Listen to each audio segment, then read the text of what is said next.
I feel like those are the really big connotations of why you would want to do SEMA and build a car for SEMA.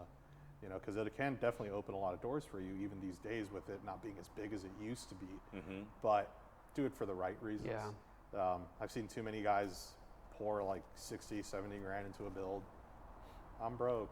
Yeah, and if it's not for like For sure. What's next? I don't know. yeah, and you're gonna move on because if there's not an underlying reason why you did that, if it's not an important reason for you and it's just for the clout, like SEMA's gonna be gone and done, and then you're like, wow, I just dropped a shitload of money and I'm not even like invested in this project anymore. Right.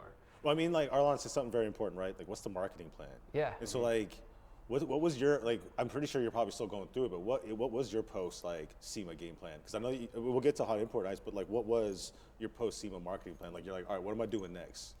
Yeah, I mean, really, it was just like, one, it was for the experience, right? Like, to be a part of that automotive culture in arguably the biggest way, right? Oh, to be a part of you're at the biggest stage. Yeah.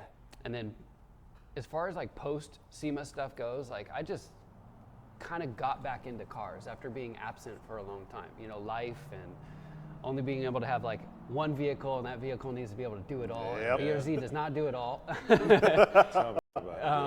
know what you mean. You're talking about you carry like a whole table in there. Dude, it fits more than you think. Sometimes I'll roll up to shows and I'll pull out like a ladder ball set and chairs, and I'm like unloading for the show. I'm like, all right, boys, we're ready for the day, man.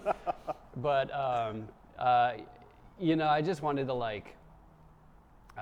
I only had the car for 2 years, and I really only started building it for a year before SEMA happened.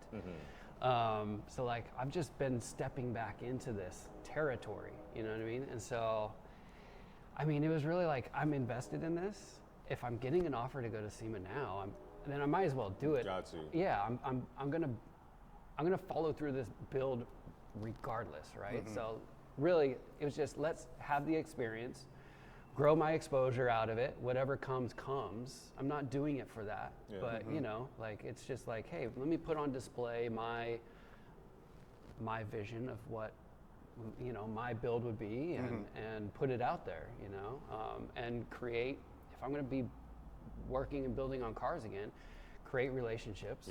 Like that's what SEMA's all about, right? Create the relationships and the contacts, and that's just going to free up my ability to continue to do this.